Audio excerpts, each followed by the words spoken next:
Salam değerli tələbələr, hər vaxtınız xeyir olsun.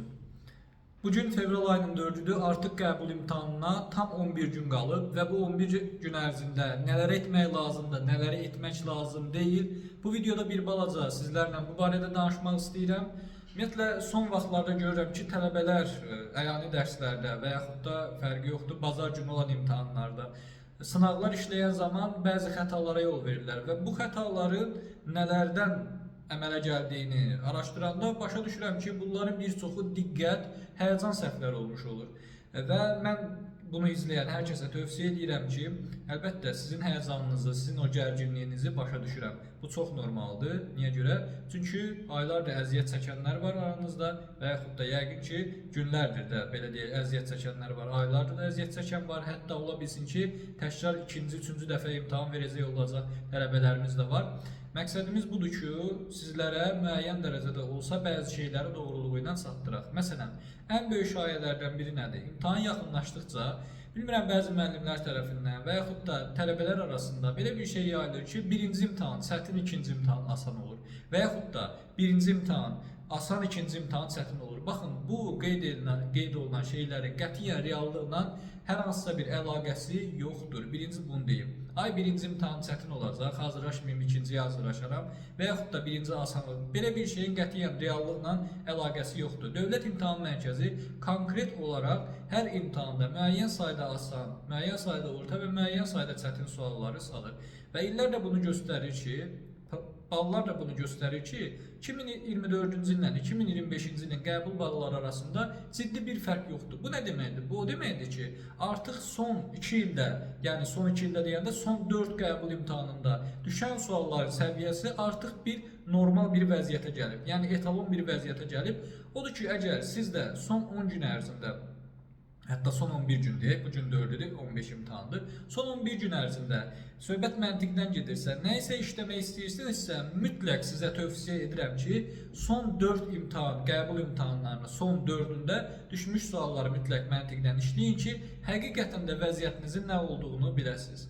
Bundan əlavə informatikadan da bəzən tələbələr 2016-nın, 2017-nin informatikasına baxırlar ki, müəllim, mən bunları işləmək istəyirəm. Ola bilər siz onları işləyin, bir problem demirəm. Amma həqiqətən informatika biliklərinizi də bir analiz eləmək istəyirsinizsə, yenə deyirəm, son 4 və ya son 6 imtahanın qəbullarına baxın.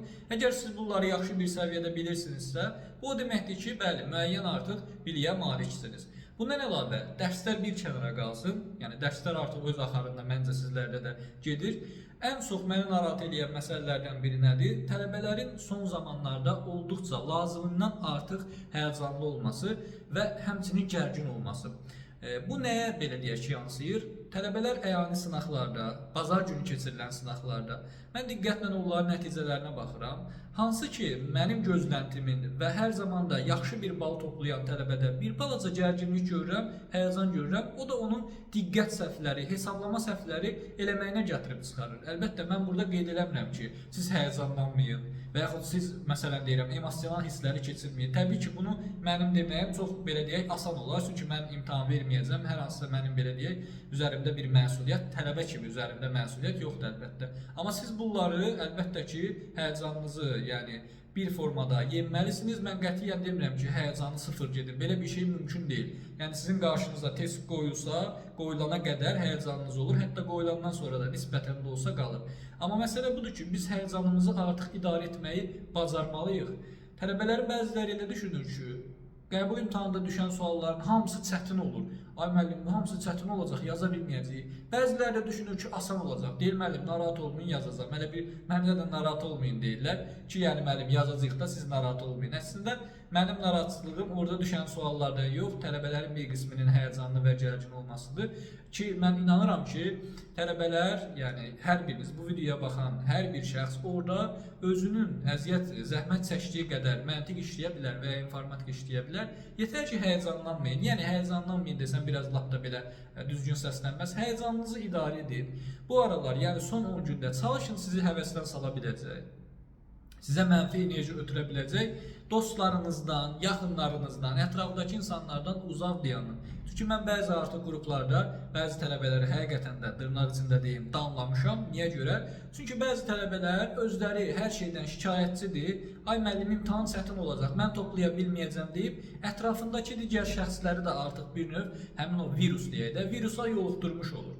Özü hazırda yaxşı bir vəziyyətdə deyil, nə psixoloji olaraq, nə də heç zəhmət çəkməyib demək olar ki, yanındakilara da əlbəttə ki, bu formada belə deyək, təsirə salır, yanındakı da deyir ki, müəllim, həqiqətən də çətin düşəcək. Ona görə nə etmək lazımdır? Sadəcə bu məsələ nədir? Məsələ budur ki, çox çalışmalıyıq son o gün ərzində və imtahana nə sual düşsün, biz imtahanda həmin sualları normal bir formada yanaşmalıyıq. Baxın, indidən deyirəm sizlərə, qəbul imtahanına indiyə qədər düşmüş suallarda, məntiqdən indi danışıram daha çox, heç bir sualları tələbələr açıb belə çox sürətli cavab verə bilmir. Bütün suallara belə cavab verə bilmərsiniz. Bax, bu məntiqdir. O qədər sürətli necə cavab verə biləyim? Mən belə imtahana gedəndə müəyyən qədər sualları düşünürəm, ondan sonra yazıram. Elə sualda olur ki, 5 dəqiqə düşünürəm. Bu çox normal bir şeydir.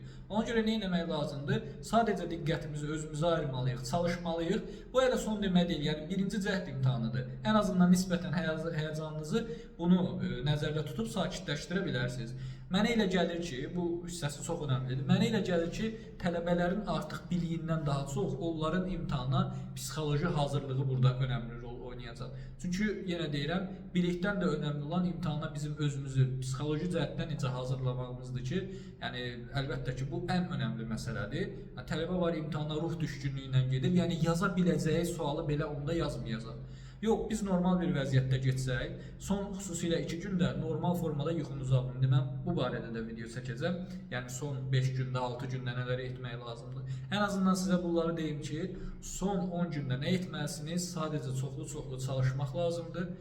Mümkün olduğu qədər ətrafdakı sizə mane olan, sizə mənfi təsir edə biləcək insanlardan uzaq dayanın. Bal barəsində heç nə danışmırıq. Bal barəsində hələ çox tezdir.